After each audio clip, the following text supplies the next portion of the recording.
Eu queria dar boas-vindas a todos e abrir a nossa celebração com um texto proferido por Isaías no capítulo 9, o verso 1 ao verso 4 da sua profecia.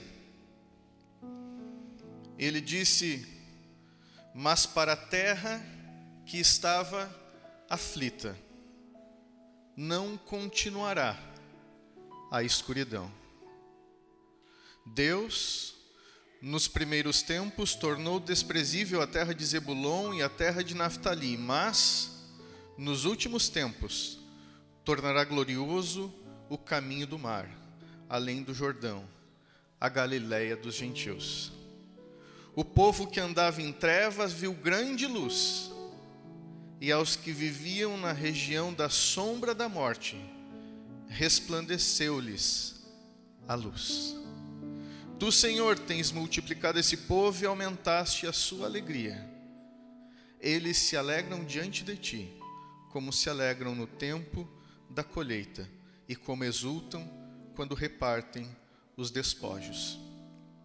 Porque tu quebraste o jugo que pesava sobre eles, a vara que lhes feria os ombros, e o cetro do seu opressor, como o dia da vitória sobre os medianitas." Essa é um pequeno relato do testemunho redentivo das Escrituras acerca de Deus e do seu povo. Essa profecia, séculos antes do nascimento de Jesus, já enxergava nas vilas, nos lugares mais distantes e desprezíveis da Galileia, Jesus Cristo, Deus entre nós, mergulhando as mais densas trevas daquele povo, mas também mergulhando as mais densas trevas de cada uma daquelas pessoas, como também iluminou a consciência de cada um de nós. Toda vez que uma criança nasce, a família que ouve o choro é tomada de enorme esperança. E, por assim dizer, tem um futuro, a sua posteridade iluminada com aquele que nasce. Vocês podem imaginar e dar significado assim para Jesus. Que luz é essa que ilumina a nossa origem? Que luz é essa que ilumina o nosso futuro? Quando nós vemos o nascimento de Jesus, nós nos deparamos com a invasão de Deus no mundo. Essa luz brilha de modo que ninguém pode ofuscar. Deus, Ele não nos explicou tudo sobre a vida, mas quando Ele quis que nós aprendêssemos a respeito, Ele nos enviou seu Filho. Esse Filho nos mostrou tudo o que precisamos saber sobre nós e sobre Deus. Quando nós olhamos para Jesus, nós temos a certeza que Deus habita em nós e que nós habitamos em Deus. Quando falamos a respeito de Jesus como luz do mundo, nós queremos dizer que uma chama de vida se acendeu num coração onde havia morte. Uma luz pela qual nós agora podemos caminhar, ilumina tanto o nosso passado, dá significado para tudo aquilo que nós carregamos no trajeto que fizemos na nossa vida, mas dá significado para os próximos anos e nos propõe uma vida que não acaba. Por tudo isso, nós temos motivos de sobra para celebrar o menino Deus, o nosso Cristo. Eu queria convidar vocês a fechar os olhos e orar junto comigo nessa noite, dizendo: Pai de amor, muito obrigado. Obrigado pelo teu carinho e o teu cuidado. Assim como tu iluminou aquele povo perdido em densas trevas, tu também encontrou a nós. Eu oro para que essa noite seja uma repetição dessa experiência, do dia em que nos encontramos contigo e recebemos o perdão dos nossos pecados e fomos recebidos em teu reino. Que enquanto aqui cantamos, cada louvor provoque em nós gozo, alegria e esperança.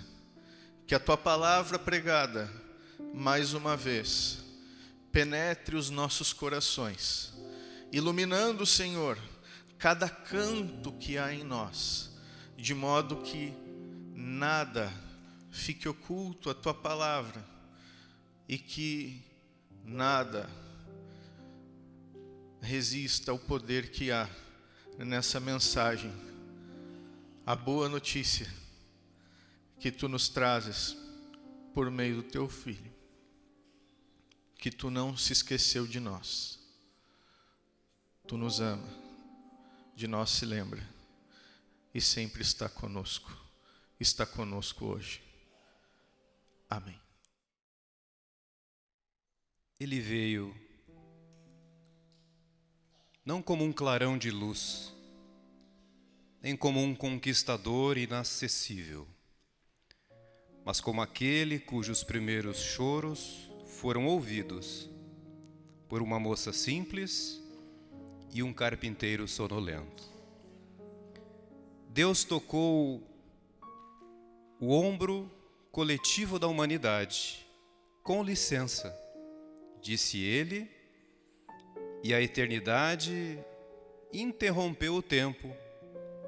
A divindade interrompeu a carnalidade e o céu interrompeu a terra na forma de um bebê. O cristianismo nasceu de uma enorme interrupção celestial. Pergunte aos pastores de Belém. Sabemos muito pouco sobre esses homens. Como se chamavam? Qual sua idade? Quantos trabalhavam naquela noite? Não sabemos. Mas de uma coisa temos certeza: eles não tinham as expectativas da agitação. Aqueles homens cuidavam de ovelhas. Naquela região havia pastores que estavam passando a noite nos campos, tomando conta dos rebanhos de ovelhas. Lucas capítulo 2, versículo 8. Presumimos que ovelhas dormem. Além do mais, esse era o turno da noite. Era praticamente como olhar a tinta secar.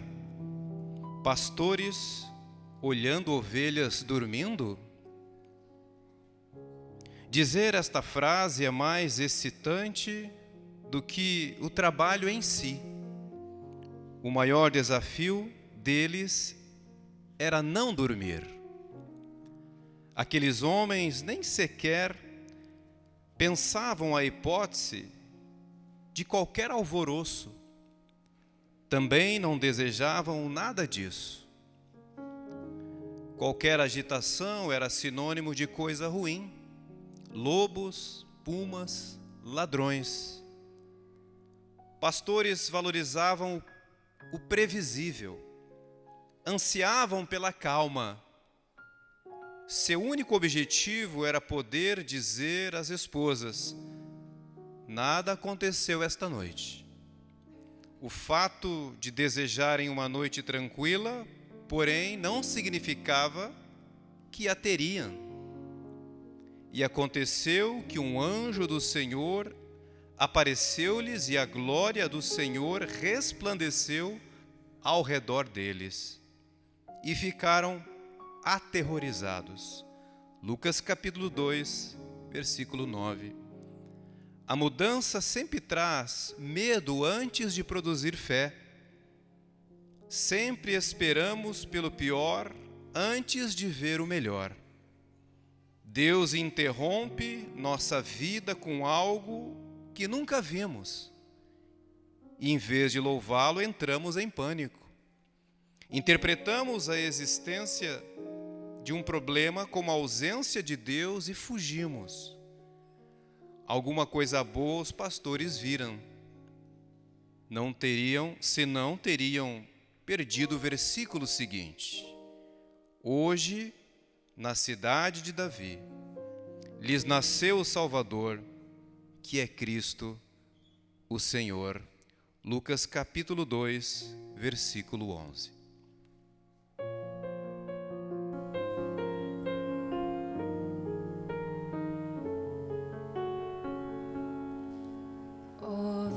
Ó vem Emanuel, e salva o aflito Israel, que chora o exílio em seu viver, até Jesus aparecer.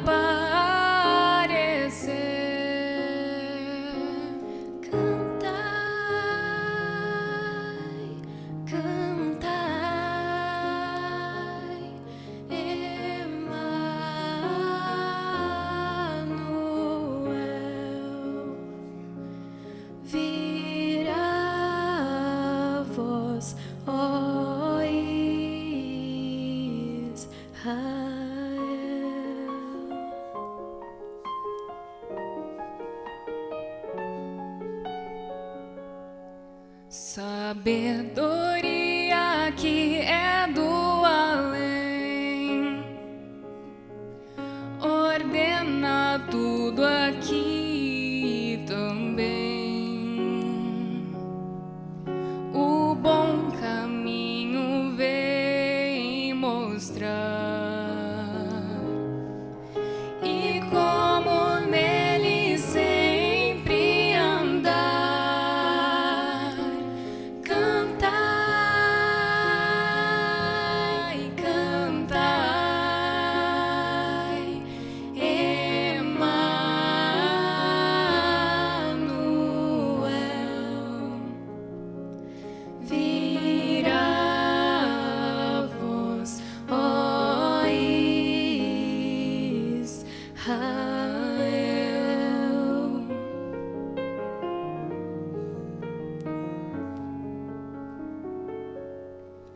Ó desejado das nações,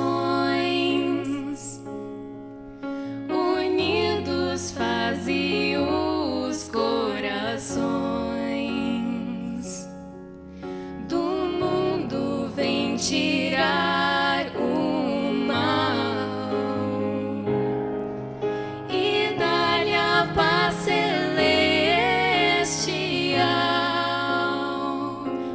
Cantai,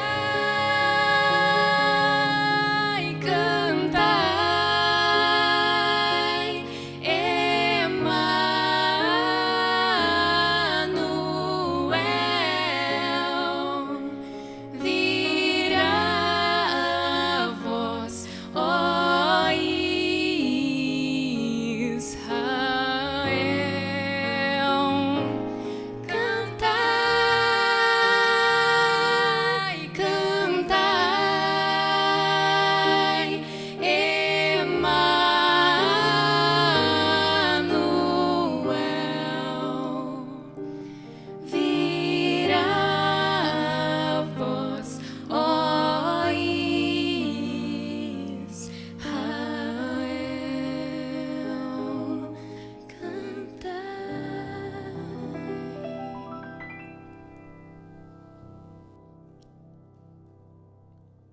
Não bastou aos pastores verem os anjos. Talvez você pense que sim. O céu noturno se encheu de luz, a quietude rompida pela canção. Pastores comuns acordados de seu sono e colocados em pé por um coro de anjos. Glória a Deus nas alturas. Aqueles homens jamais viram tal esplendor. Entretanto, não bastou aos pastores verem os anjos. Eles quiseram ver aquele que enviara os anjos. E como não ficariam satisfeitos até que o vissem, você pode traçar a longa linhagem dos seguidores de Cristo a pessoas em um pasto dizendo umas às outras: vamos, vejamos. Lucas capítulo 2, versículo 15. Os magos tiveram o mesmo desejo. Queriam que seus olhos contemplassem Jesus, tal como os pastores. Eles não ficaram satisfeitos com aquilo que viram no céu noturno. Não que a estrela não fosse espetacular, não que o fato não fosse histórico. Ser testemunha daquele astro reluzente foi um privilégio. Para os magos, porém, não foi suficiente. Não bastou ver a luz sobre Belém. Precisavam ver a luz de Belém. Foram até lá para vê-lo.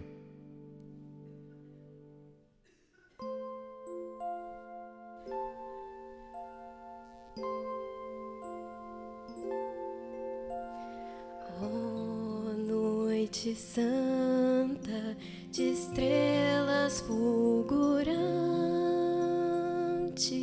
Ó linda noite em que o Cristo nasceu. Estava o mundo pecador errante, Até que o Cristo na terra apareceu. as almas vivem nova esperança.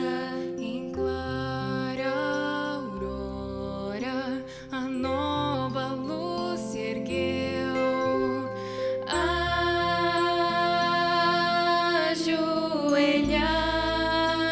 Ajoelhai, ouvi a voz dos anjos. Natal, Natal,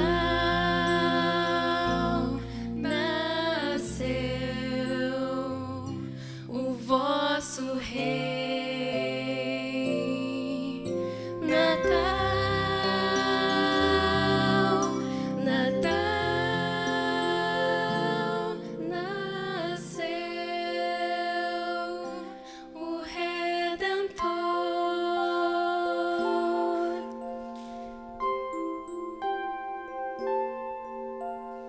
Com os corações alegres nos curvamos. Aqui no berço de Cristo Jesus. Os magos também do Oriente chegam, Guiados por uma estrela de luz. o grande Rei, nascido humildemente, eterno amigo, revelado a nós.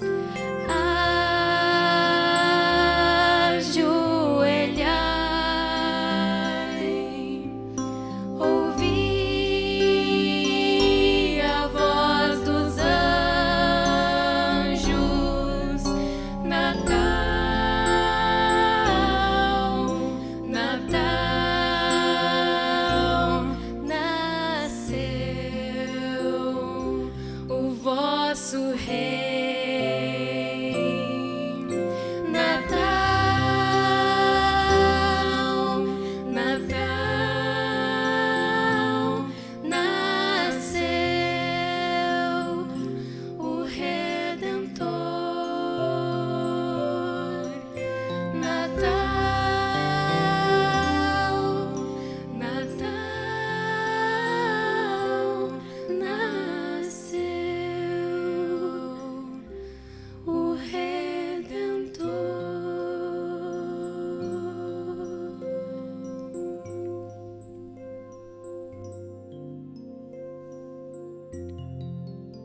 Jesus, completamente humano, completamente divino.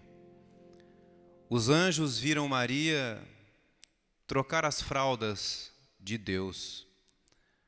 O universo assistiu maravilhado, o Todo-Poderoso aprender a andar. Crianças brincaram com ele na rua. Se o líder da sinagoga de Nazaré soubesse quem estava ouvindo os seus sermões, talvez Jesus tenha tido espinhas, quem sabe fosse desafinado. Pode ser que uma menina de sua rua tenha se apaixonado por ele, ou vice-versa. Seus joelhos podem ter sido ossudos. Uma coisa é certa: embora fosse completamente divino, ele também era completamente humano. Por 33 anos, ele sentiria tudo o que eu e você sentimos. Ele se sentiu fraco, seus pés doeram, teve medo, teve sede, teve sono, ficou resfriado, partes do seu corpo também cheiravam mal.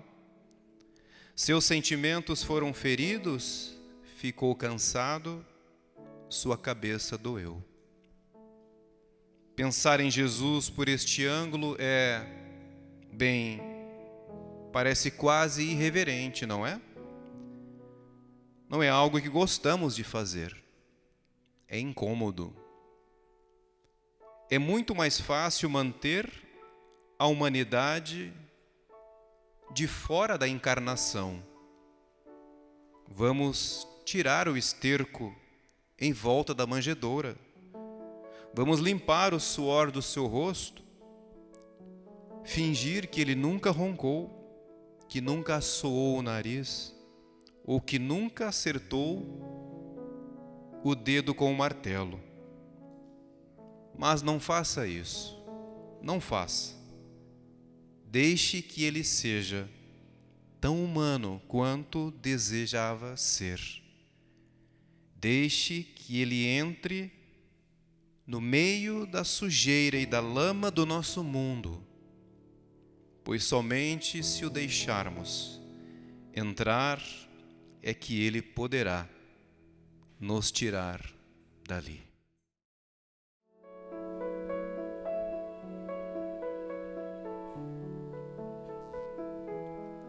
Maria, tu sabias que o teu bebê daria sobre as águas? Será que tu sabias que o teu menino salvaria nossos filhos? Sabias que o teu bebê viria te renovar? Ou será que deste a luz seria a tua luz? Maria, tu sabias?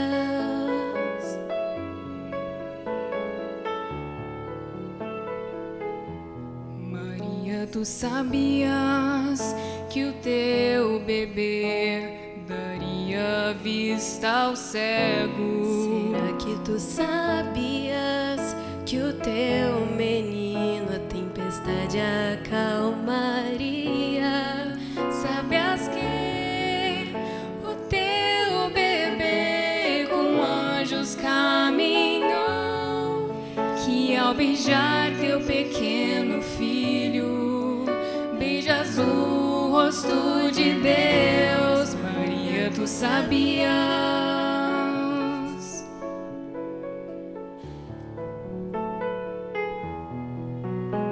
O cego verá, o surdo ouvirá, a paz ele trará, corações salvará e livres poderão em vitória caminhar.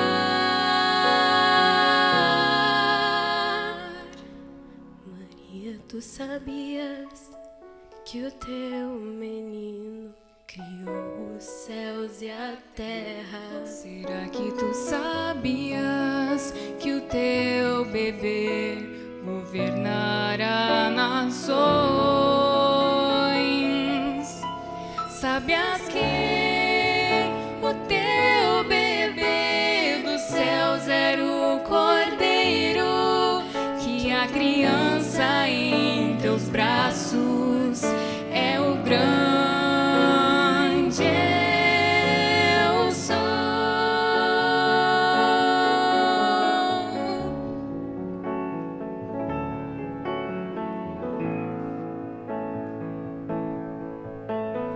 Grande eu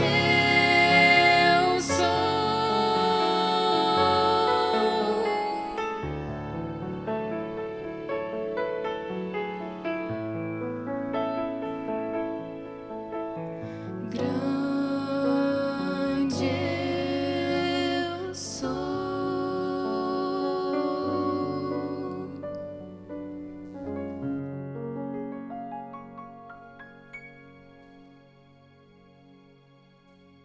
Se você fosse Deus, dormiria sobre a palha, beberia leite materno e usaria fraldas? Eu não, mas Cristo sim. Ele deixou de comandar anjos para dormir sobre a palha. Deixou de dirigir as estrelas para apertar o dedo de Maria. Quando viu o tamanho do útero, poderia ter desistido. Quando percebeu como suas mãos seriam pequenas, quão suave seria sua voz, quanta fome seu estômago sentiria, poderia ter desistido. Quando percebeu, ao primeiro sinal do mau cheiro do estábulo, diante da primeira rajada de ar frio, poderia ter desistido.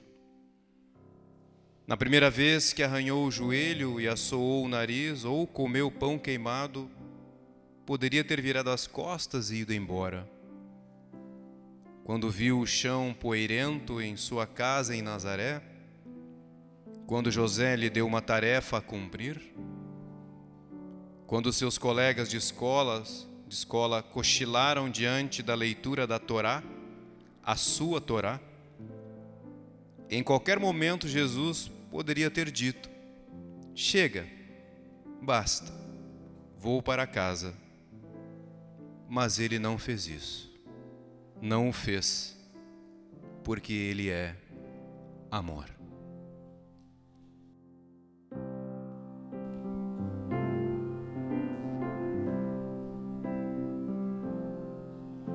Ó, vinde, cantemos, sempre triunfantes, sigamos felizes até Belém.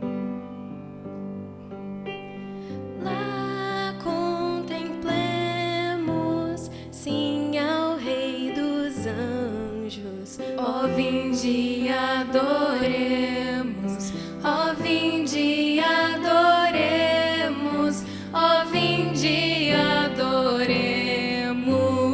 ao Senhor.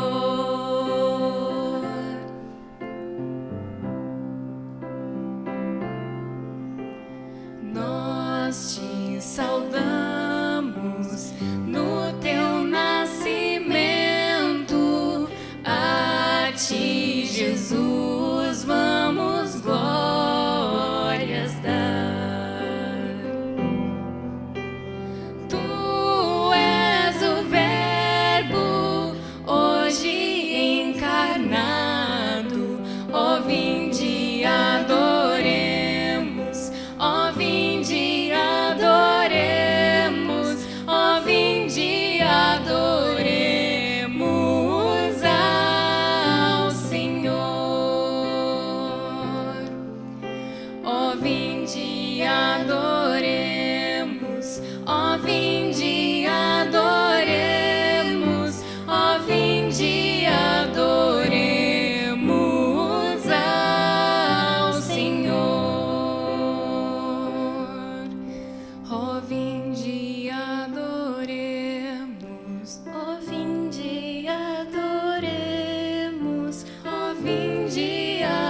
lidar com aquele que é criador de tudo e todos, Deus invisível e todo-poderoso, especular enquanto seres humanos sobre essa grandeza é tarefa difícil demais.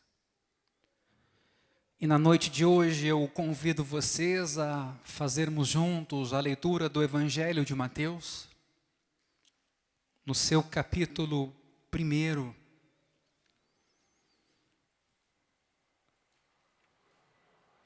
E no versículo 1, inclusive, onde Mateus vai lidar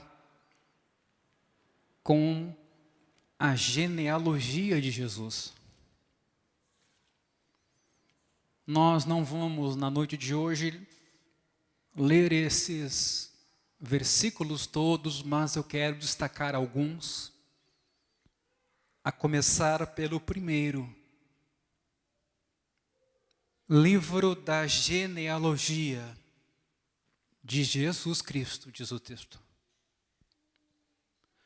No versículo 3, a seguinte frase: Judá gerou Pérez e Zera, cuja mãe foi Tamar. No versículo 5, Boaz gerou Obed, cuja mãe foi Ruth. No versículo 6, o rei Davi gerou Salomão, cuja mãe foi aquela que tinha sido mulher de Urias. E nos versículos 16 e 17, e Jacó gerou José, marido de Maria, da qual nasceu Jesus, que se chama o Cristo. Assim, todas as gerações, desde Abraão até Davi, são 14. Desde Davi até o exílio na Babilônia, 14 gerações. E desde o exílio na Babilônia até Cristo, 14 gerações. Meus amigos, o relato do nascimento de Jesus no Evangelho de Mateus começa não com os fatos da natividade em si, fatos esses conhecidos de todos nós. A estrela, os pastores e, por que não dizer, a manjedoura. Esse relato parte de tempos antigos, fornecendo para nós uma longa e talvez até enfadonha genealogia. É difícil perder a paciência, ou melhor, é fácil aqui se cansar com esses textos e nomes e deixar os olhos então correrem sobre essas palavras para, por fim, chegarmos à ação de fato. No entanto, o Natal não tem relação apenas com um nascimento, mas com uma vinda a este mundo. No Natal, celebramos a encarnação do Cristo. Deus planejara a chegada do seu Filho a esse mundo antes mesmo de criá-lo, conforme a palavra no livro de Apocalipse. E como bom e todo bom escritor, ele prenunciou essa pessoa grandiosa que Cristo seria no decorrer da história. De modo que aprendemos aqui muito mais do que talvez você pudesse imaginar numa leitura inicial. O que essas genealogias nos falam sobre o significado do Natal e do cristianismo podia ser hoje a pergunta. E faremos aqui duas descobertas a partir do que Mateus primeiro não diz, mas também duas descobertas a partir do que Mateus afirma nesse texto. Veja, Mateus não começa o seu relato do nascimento de Jesus com a conhecida expressão "era uma vez". Assim começam os contos, as lendas, os mitos, a guerra nas estrelas. Era uma vez sinaliza que provavelmente a história não aconteceu, ou que não sabemos se aconteceu, como foi contada. Mas é uma bela narrativa e que nos ensina muito. Mas não é esse o tipo de relato que Mateus aqui faz. Ele diz, livro da genealogia de Jesus Cristo. Isso significa que ele está fundamentando quem é Jesus Cristo, o que ele faz e fez na história. Não se trata de uma metáfora. Aqui ele é um personagem, é real, ou seja, tudo aconteceu de fato. Eis a razão pela qual é tão importante esse registro. Veja, conselho é uma recomendação do que você deve fazer. Novas são um relato do que foi feito. O conselho o incentiva a fazer alguma coisa. As novas ou boas novas o incentivam a reconhecer algo que já aconteceu e a reagir a esse acontecimento. O conselho diz que cabe a você agir. As novas dizem que outra pessoa já agiu. Suponhamos que um exército invasor avance sobre uma cidade. Ele precisa de conselheiros militares. Necessita de conselho. Alguém tem de explicar que os bastiões e as trincheiras devem ficar neste lugar e os atiradores de elite no outro lugar e os tanques mais à frente. Todavia, pense no caso de um grande rei interceptar esse exército e derrotá-lo. Do que agora a cidade vai precisar? Não de conselheiros militares, ela precisa de mensageiros. E o termo grego para mensageiros é angelos, anjos. Mensageiros não dizem, aqui está o que vocês precisam fazer, em vez disso anunciam, trago-lhes notícias de grande alegria. Em outras palavras, parem de fugir, parem de construir fortificações e parem de tentar se salvar. O rei já o salvou. Algo foi feito, isso muda toda a nossa história. Assim, os textos bíblicos de Natal são relatos do que de fato aconteceu na história. Não são as fábulas de Esopo, exemplos inspiradores de como viver bem. Muitos acreditam que o Evangelho é apenas uma narrativa moralizante, que nos ensina o que é certo, o que é errado, nos ensina moral. Não poderíamos estar mais enganados. Não existe nenhuma moral da história na natividade.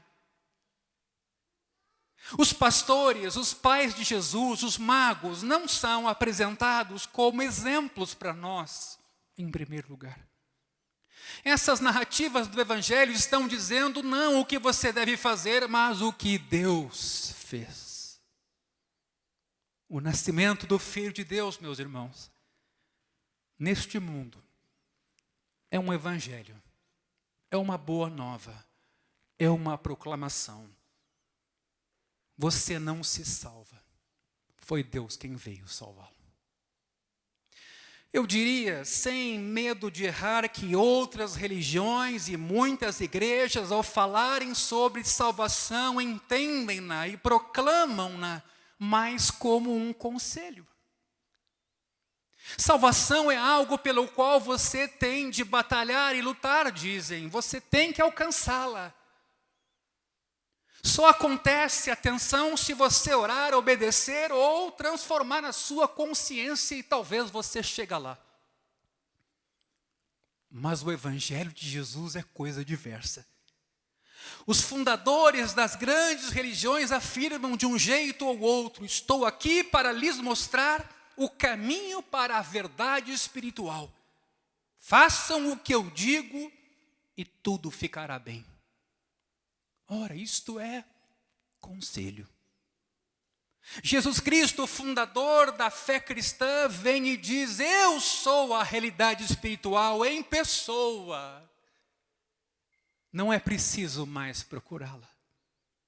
Você jamais conseguiria me alcançar, por isso eu tive de descer e buscar você. Isso é novidade. Claro, o Natal não é só o começo da história de como Deus veio nos salvar. Jesus terá que ir para a cruz, o que celebraremos na Páscoa do ano que vem. Contudo, sua vida e salvação inteiras encontram-se aqui em forma embrionária, no seu nascimento, pré-anunciando o que vai acontecer logo mais à frente. Ele veio para tomar o nosso lugar, para pagar o preço por nosso pecado, para receber o que nós, pecadores, merecíamos. Onde a luz do nosso pecado contra Deus e contra o próximo merecíamos estar? No frio e na escuridão. Jesus nasceu naquela mesma estrebaria fria e escura. Mas isso era de novo um prenúncio. No fim da sua vida, ele clamou: Deus meu, por que me desamparaste? Na cruz ele foi lançado na escuridão espiritual a fim de que pudéssemos ser trazidos para o calor e a luz da presença do nosso Pai. Portanto, o cristianismo primordialmente não tem relação com autoaperfeiçoamento. Não é apenas a frequência a um lugar para se conseguir um pouco de inspiração e orientação para a vida. Claro que o evangelho cristão tem enormes implicações em como a gente vive a vida. Mas ele é, antes de mais nada, a mensagem de que você precisa ser salvo e de que não é salvo de modo algum pelo que você pode fazer, mas sim por aquilo que Cristo fez.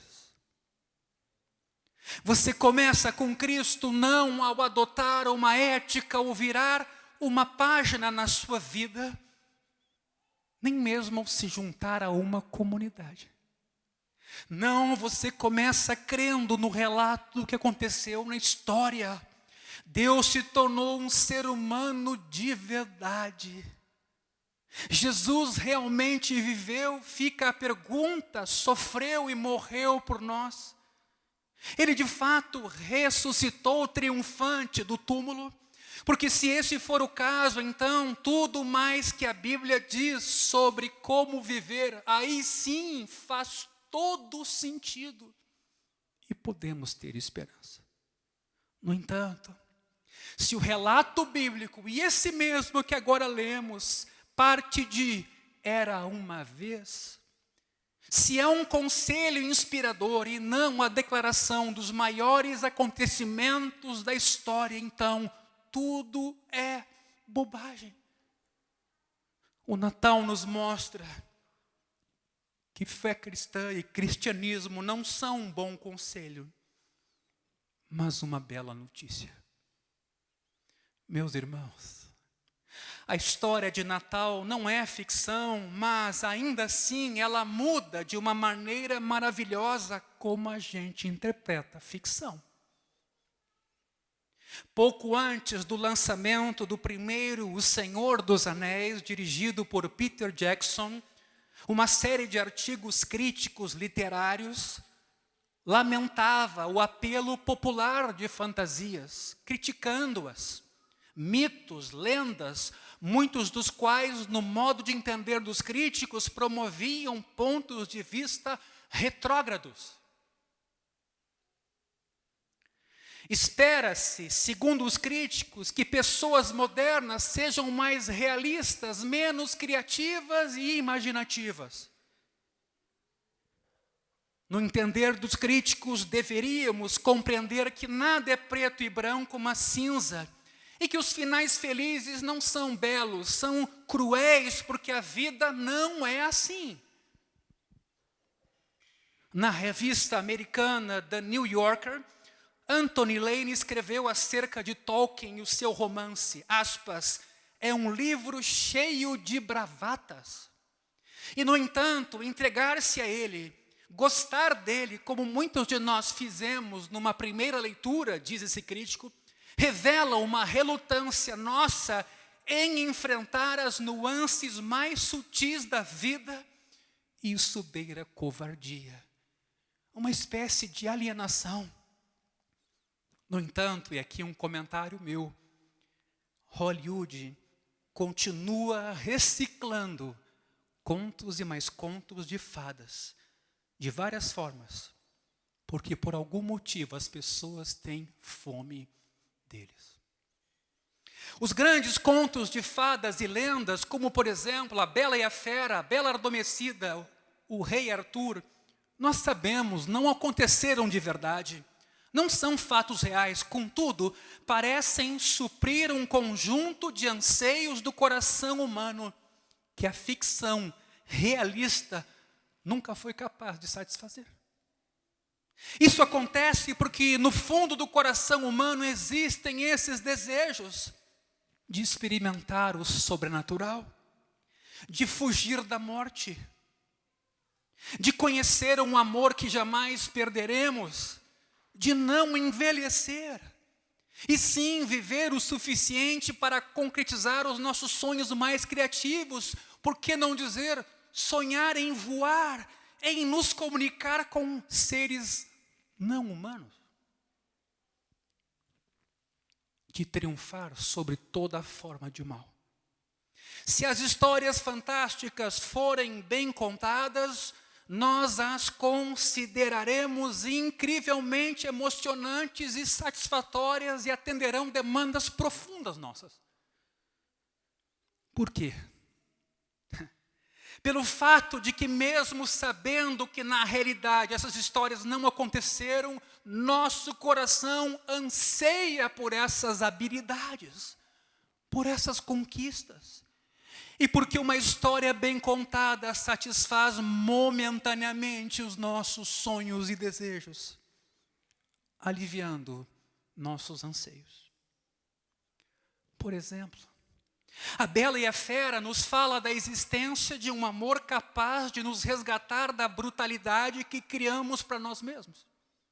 A Bela Adormecida nos conta que nos encontramos numa espécie de feitiço do sono e que existe um príncipe imponente capaz de vir quebrar este feitiço. Ouvimos essas histórias e elas mexem conosco porque no fundo do coração nós cremos ou queremos crer que esses fenômenos são verdadeiros. A morte não deveria ser um fim. Nós não deveríamos perder nossos entes queridos. O mal não deveria triunfar. O coração sente que, embora as histórias em si não sejam verdadeiras, as realidades por detrás delas são de alguma forma verdadeiras ou deveriam ser. Mas a mente diz não. E os críticos dizem não também. Insistem em que quando você se entrega a contos de fadas e acredita de fato em absolutos morais, ou acredita no sobrenatural, ou na ideia de que viveremos para sempre, nada disso, eles dizem, tem relação com a realidade. Eles alegam que é uma covardia entregar-se a esse tipo de ideia. Chegamos então, meus irmãos, a uma narrativa do Natal. À primeira vista, ela se parece muito com outras lendas. Aqui está um relato sobre alguém de um mundo diferente que ingressa no nosso, alguém que tem poderes milagrosos, consegue acalmar tempestades, curar e ressuscitar pessoas. Até que seus inimigos o entregam. Ele é condenado à morte E parece que toda esperança finalmente se acabou. Mas por fim ele ressuscita dos mortos e salva o mundo. Lemos isso e pensamos, mais um grande conto de fadas. De fato parece que a história do Natal é mais um relato apontando realidades por detrás dele. No entanto, o Evangelho de Mateus nega essa ideia ao fundamentar Jesus na história e não em um era uma vez. Diz que isso não tem nada de conto de fadas. Jesus Cristo não é mais uma história adorável apontando para realidades subjacentes. Ele é a própria realidade subjacente para a qual todas as demais histórias apontam. Meus irmãos, Jesus Cristo veio do mundo eterno e sobrenatural que sentimos existir. Algo em nós parece que testifica dessa existência, que o nosso coração sabe que existe, embora a cabeça diga não muitas vezes. No Natal, ele abriu uma passagem entre o ideal e o real, o eterno e o temporário, e ingressou em nosso mundo. O que significa isso? Que se Mateus estiver certo, que existe uma bruxa má neste mundo, e que estamos debaixo de um feitiço, e que existe um príncipe imponente que quebrou o feitiço, e que existe um amor do qual jamais seremos separados. E voaremos de verdade um dia. Derrotaremos a morte, e neste mundo, hoje nas presas e garras do mal, um dia as árvores dançarão e cantarão. Em outras palavras, meus irmãos, embora os contos de fadas não sejam fatos reais, a verdade de Jesus significa que todas as histórias que amamos não são de modo nenhum uma forma de escape. De certa forma, elas, ou as realidades sobrenaturais para as quais as histórias apontam, se tornarão um dia realidades no próprio Cristo. Para o cristão, é difícil saber o que dizer à criança que lê um livro e diz: eu queria que existisse um príncipe que nos salvasse do dragão, pai. Eu queria que o super-homem fosse de verdade. Eu queria que pudéssemos voar, eu queria que pudéssemos viver para sempre, mãe. Você não pode simplesmente falar sem pensar. Existe. Faremos tudo isso, meu filho. No filme Hook, A Volta do Capitão Gancho, Maggie Smith, que faz o papel de uma Wendy já idosa, da história de Peter Pan, há uma cena em que ela conversa com Robin Williams, um Peter Pan adulto sofrendo de amnésia. Ele se diverte com as histórias que Wendy conta para seus filhos, mas em determinado momento ela o encara e diz: Peter, essas histórias são verdadeiras. Meus irmãos, se o Natal de fato aconteceu, isso significa que a raça humana inteira sofre de amnésia. Mas as histórias que mais amamos não são, na verdade, apenas entretenimento que foge do mundo e da verdade. O Evangelho, porque é uma história real, significa que todas as melhores histórias demonstrarão, em última análise, ser verdadeiras. Aqui, vemos então o que Mateus não está dizendo ao começar seu evangelho com uma genealogia, não é um conto de fadas.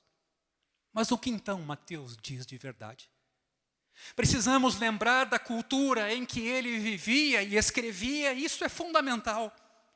Vivemos em uma cultura individualista em que as pessoas se recomendam, atenção aqui, umas às outras com uma lista de diplomas, de quadros, mostrando com um currículo, experiência de trabalho e realizações. Pois não se agia assim naquela sociedade mais comunitária, que era mais orientada pela família do que em nossos dias. Mateus 1 pode parecer uma genealogia, e é, mas também é um currículo.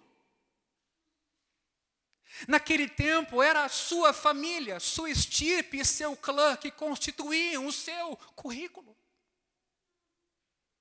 Assim, a genealogia era um modo diferente de dizer ao mundo: esse sou eu.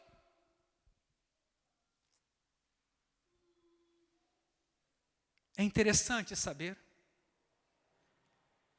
que naquela época as pessoas adulteravam também o próprio currículo, como hoje acontece.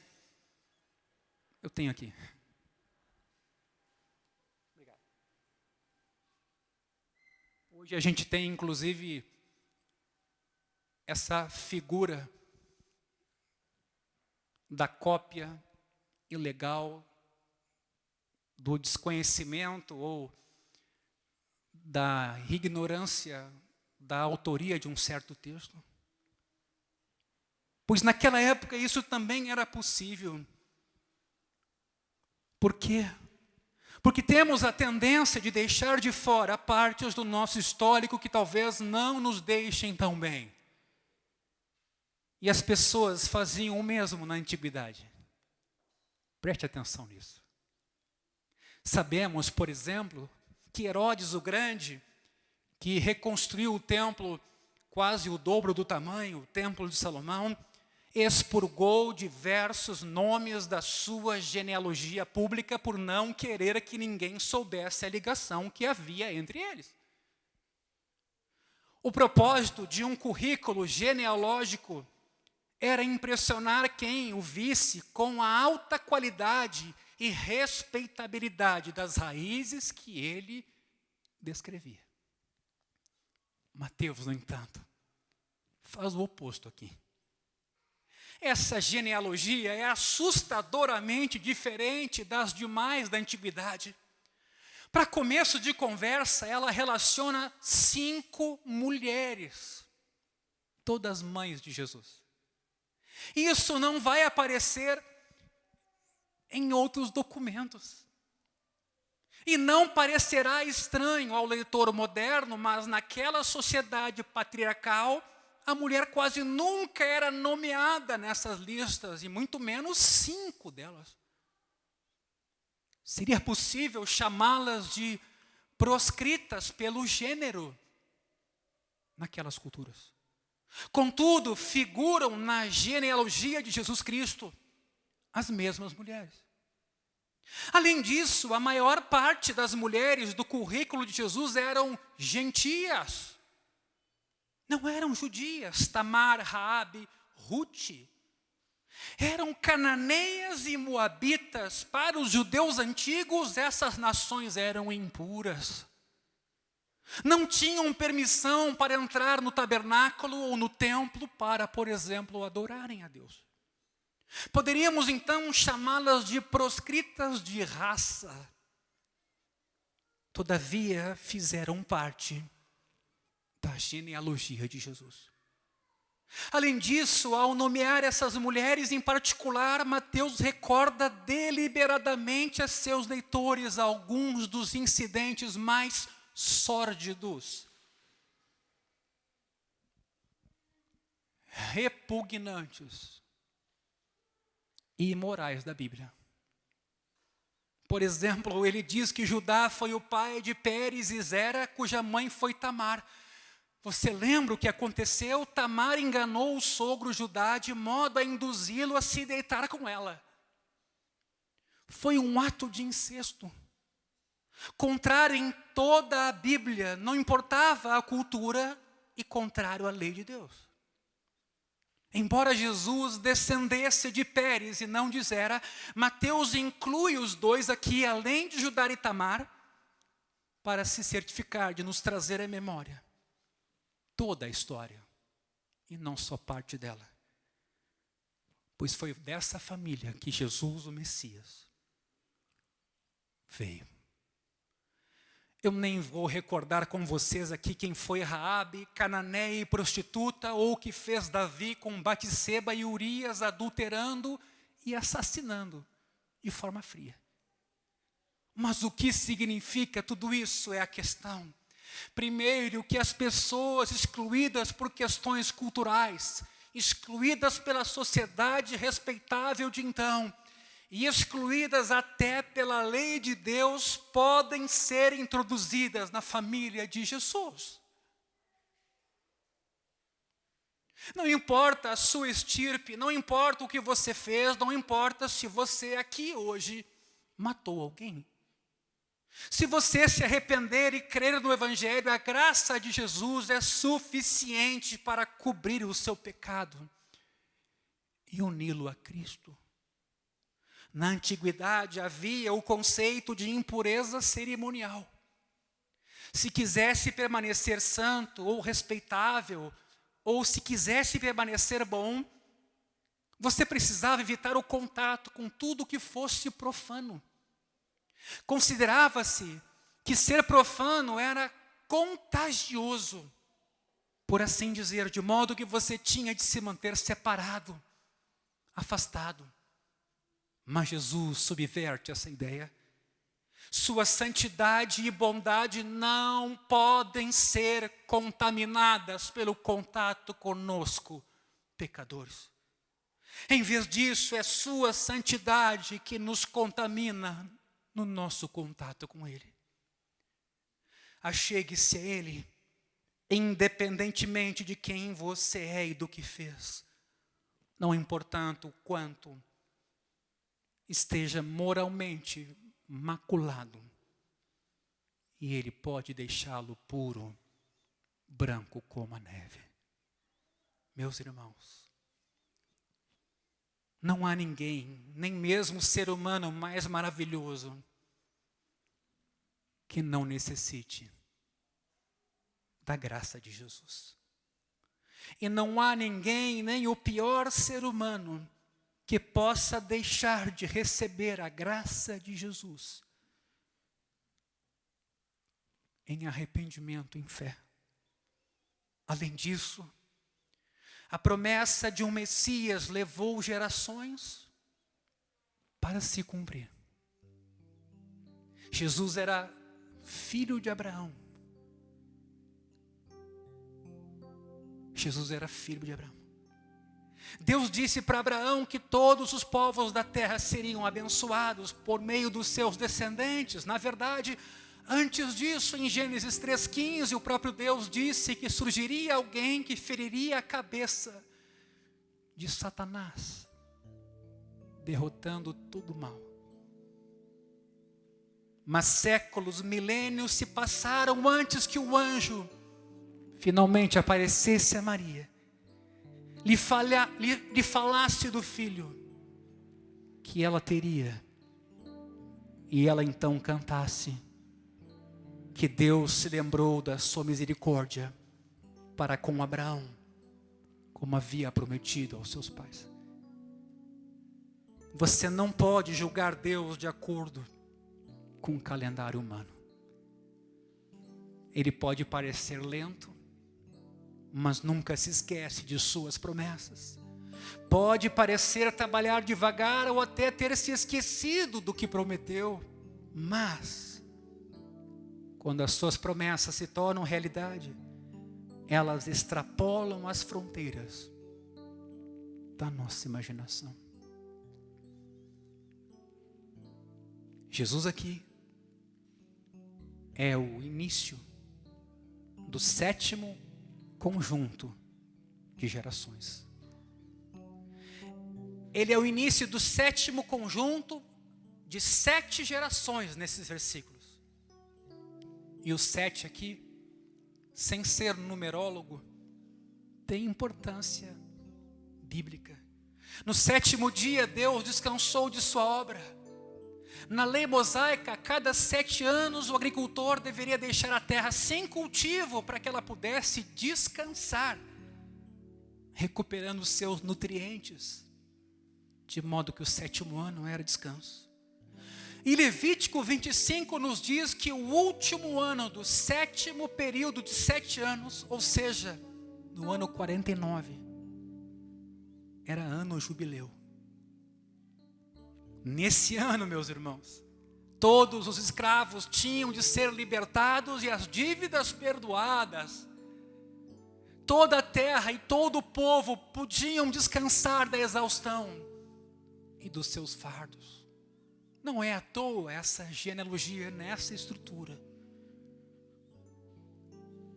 O 717, o sábado dos sábados, representava um antegozo do descanso final, que todos conheceremos quando Deus renovar essa terra. Sim, eu sei, o ano foi difícil. Precisamos descansar dos problemas e perversidades que a gente vê a todo momento. Sentimos como se tivéssemos que controlar a história, que tivéssemos que fazer tudo certo, mas isso não é apenas exaustivo, como impossível. Quando a gente olha a situação do país, parece que a gente quer fazer um esforço enorme para tentar ajeitar as coisas. O Natal nos ensina que, apesar das aparências contrárias, nosso bom Deus está no controle da história. E um dia Ele endireitará todas as coisas. Parte do nosso descanso interior hoje vem quando o Espírito nos lembra de uma salvação final e de um descanso eterno. Temos então uma esperança poderosa no futuro, que não é mero otimismo, é esperança.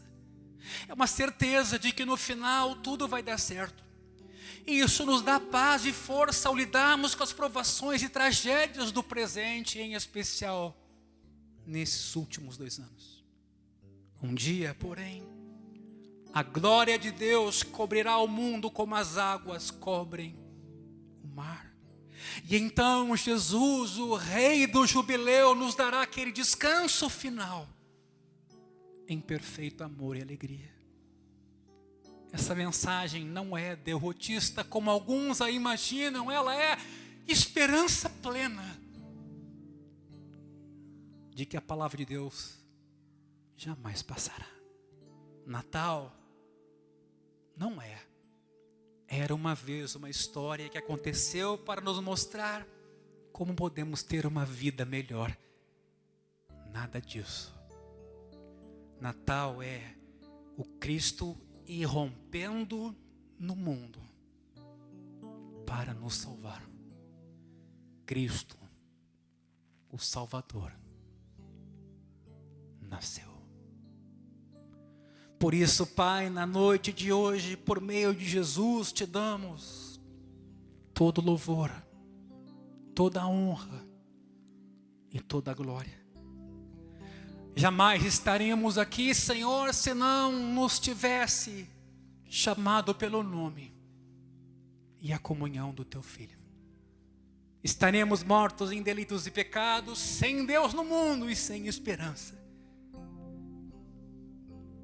Mas o Senhor resolveu se envolver conosco.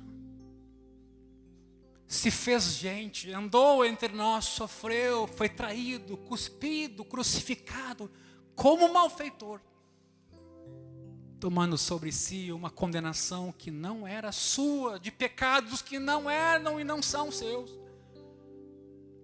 para que eu fosse livre, para que eu fosse salvo, para que eu me tornasse filho de Deus.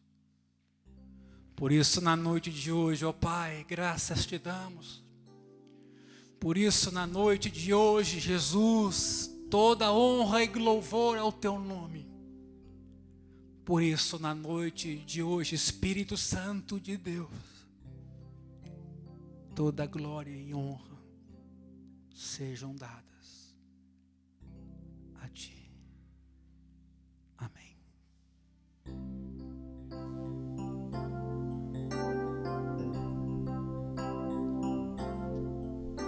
Ó, vinde, cantemos, sempre triunfantes, sigamos felizes até Belém.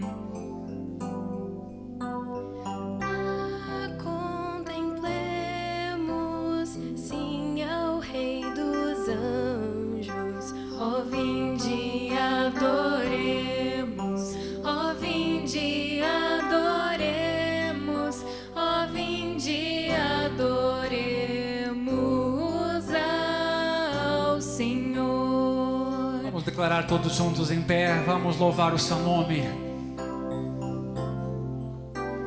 Nós te saudamos no teu nascimento, a ti, Jesus, vamos glórias dar.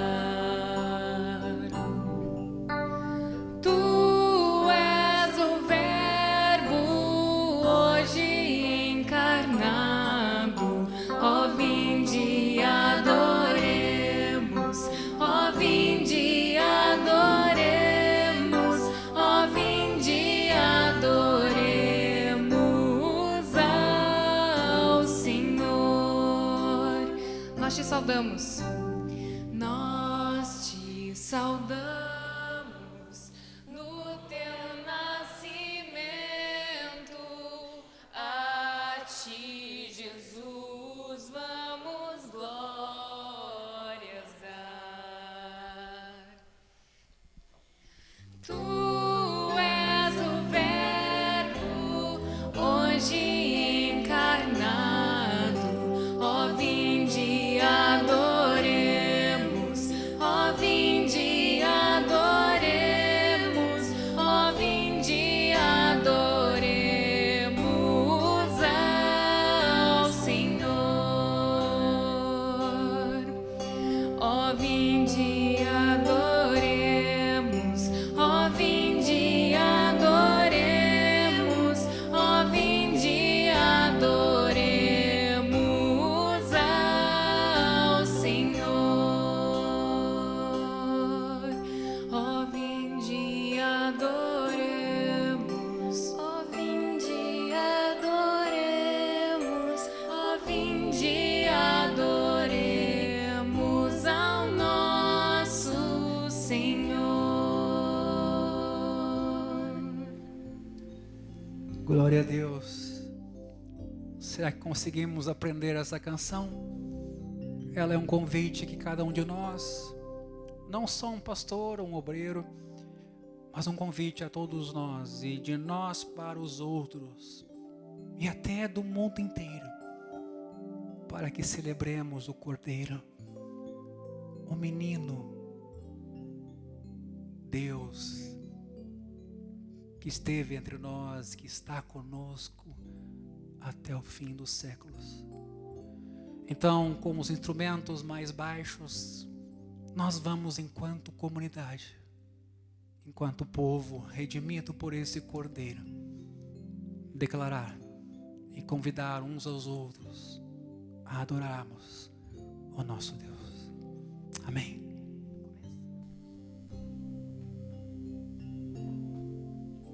Ó vinde, cantemos, sempre triunfantes, sigamos felizes até Belém.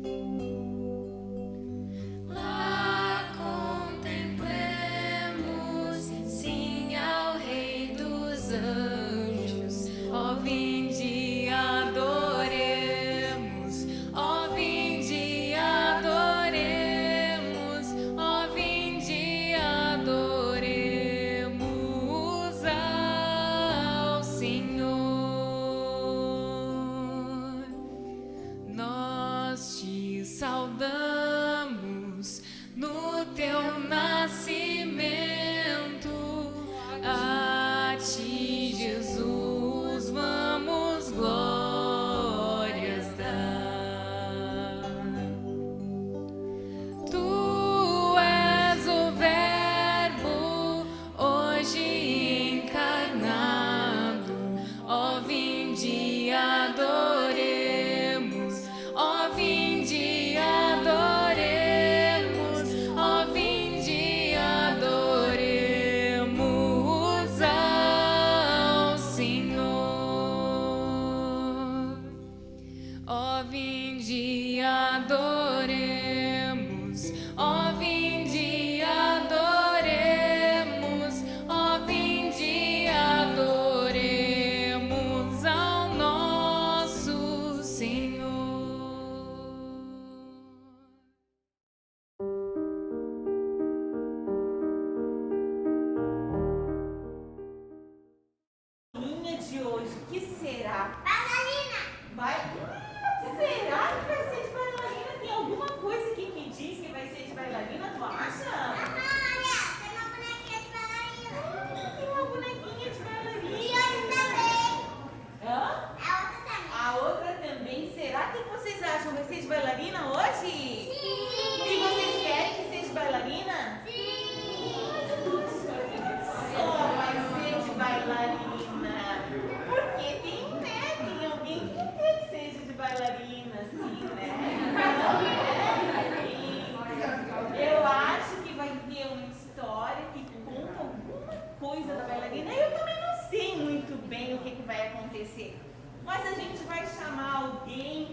tá atrasada. Eu acho que ela tá atrasada. Eu tô bem desconfiada que alguma coisa aconteceu lá que eles se atrasaram. Eu não sei, será que elas será que atrasaram? Ela chegou comigo, sabia? Ela chegou contigo? Ela tá atrasada. Essa eu espero, né? Pra mim. Mas eu tô vendo uma coisa, gente. Eu tô chegando numa coisa. Profetris, vai acontecer alguma coisa aqui hoje com bailarina? Elas me disseram que era com bailarina. Sim. Eles sabem? Eu não. Tu sabe? Então, me contaram que vai ter uma apresentação de uma bailarina de Natal. Bailarina de Natal? Sim, meu Deus, nunca vi uma bailarina de Natal. Ela vai fazer uma saia. Sério? Sim. Gente, que lindo. Olha essa fotinho. Não, tá ali, onde?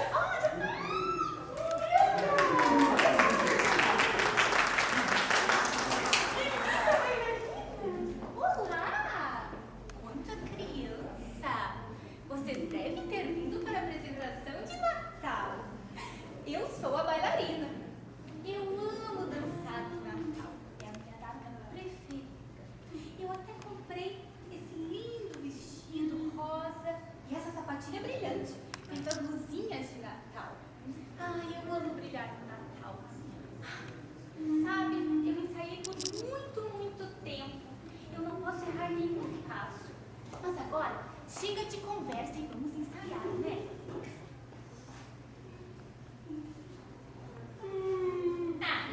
Não ficou bom. Deixa eu alongar mais um pouco. Vamos lá. Salto. Salto. Ai, meu pé! Ai, que dor! Minha sapatilha raspou! Não acredito! Como isso foi acontecer? O que vai ser do meu Natal? Não vou poder dançar! Ah, não! A minha sapatilha não!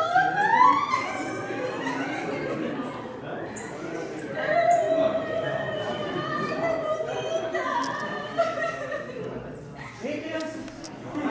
O que está acontecendo aqui? Ei! Por que ela está chorando? E você aí? Você é um entregador de brinquedos? Pode ir embora, que não tem brinquedo nenhum. Não sou eu entregador de brinquedos. Então você veio para apresentação de Natal? Pois pode ir embora também. Não vai mais ter Natal nenhum. Não, eu não sou essa apresentação. Eu sou um mensageiro. Eu viajo pelo mundo levando uma mensagem. Mensageiro? Que coisa esquisita. Então leva a mensagem para todos os convidados. E diz que o Natal acabou. Peraí. Só um pouquinho. Explica pra mim, por que tu tá chorando? O que aconteceu? Sabe o que é, senhor mensageiro? Eu estava ensaiando para a apresentação de Natal. E aí, a minha sapatilha raspou. Eu machuquei o meu pé e agora eu não consigo mais dançar. O que vai ser do meu Natal? Ela era tão bonita e brilhante. Eu comprei ontem mesmo. Olha só. Puxa, mas é brilhante mesmo. Sim. Parecem sapatos especiais. Sim, são muitos especiais e são só meus. Sabe, bailarina, eu também tenho sapatos especiais. São as minhas sandálias do Evangelho. Sandálias do Evangelho. Parecem sandálias velhas. E aposto que tem chulé. Não tem chulé nenhum. São bem bonitas e foi meu criador que fez pra mim com muito amor. Elas podem parecer um pouco velhas, porque eu ando muito pelo mundo espalhando essa mensagem. Mas elas nunca estragam. Nunca estragam? Até que são interessantes. Não são tão feias assim, né? Mas eu prefiro minhas sapatilhas brilhantes. Sabe, bailarina, que pena que tu te machucou, eu vi que tu tava assim, bem esforçada, treinando bastante para a apresentação de Natal. Mas tu sabe o que é o Natal mesmo? É claro que eu sei o que é o Natal. Eu sou uma bailarina de Natal, você não tá vendo? O Natal, ele é... o Natal, ele é... O Natal é luzinhas. O Natal é balé. O Natal também é... sei lá o que é o Natal. Eu percebi, tu nunca ouviu falar sobre a mensagem de Natal. E é por isso que o meu Criador me mandou aqui hoje, para que tu escute a mensagem do verdadeiro Natal, do primeiro Natal. Ah, é? E ele se importa comigo? E que mensagem é essa? Claro, ele se importa com todos nós. E a mensagem é sobre Jesus, sobre o primeiro Natal. A história mais linda e emocionante que qualquer um de nós poderia ouvir. Você não conhece? Jesus? Não, eu nunca ouvi falar sobre Jesus. Nem sobre essa mensagem de Natal aí. Onde ela está? Eu quero ler.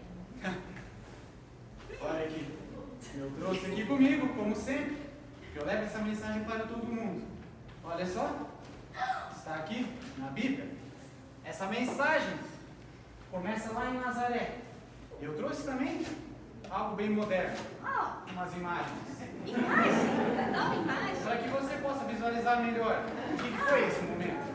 Agora eu acho que eu vou entender. Essa história, então, começa em Nazaré. Uma mulher muito alegre chamada Maria e um cara muito legal chamado José. E um dia, um anjo apareceu para Maria e disse para ela que ela teria um filho de Deus. E ela ficou muito alegre, se empolgou porque teria um filho de Deus. E esse anjo também chegou para José e disse: José, fique calmo, esse filho realmente é de Deus. E assim eles aceitaram essa bela missão que Deus tinha dado para eles. Vários meses se passaram e a barriga da Maria foi crescendo, foi crescendo. Estava perto de chegar o dia do bebê Jesus nascer. E eles tiveram que fazer uma viagem. Uma longa viagem, que não foi de avião nem de carro, de jumentinho, lá de Nazaré até Belém. E foram vários e vários quilômetros, e aquela barriga pesada em cima do jumentinho, até que eles chegaram na cidade. Mas algo muito ruim aconteceu. Quando eles chegaram na cidade, não tinha lugar nenhum nos hotéis. Estava tudo lotado. E o bebê Jesus estava quase por nascer. E eles não achavam lugar para passar a noite. Então José teve uma ideia. Depois de muito procurar, ele encontrou uma casa que lá nos fundos tinha um lugar onde ficavam os animaizinhos, o estábulo. E lá nesse lugar muito simples, com os bichinhos, José fez uma cama de palha para Maria deitar. E nesse lugar muito simples, lá no fundo daquela casa, o bebê Jesus nasceu. Pensem que alegria, o Filho de Deus tinha nascido. Os anjos se alegraram naquele dia e foram para os campos chamarem os pastores: venham ver, Jesus nasceu.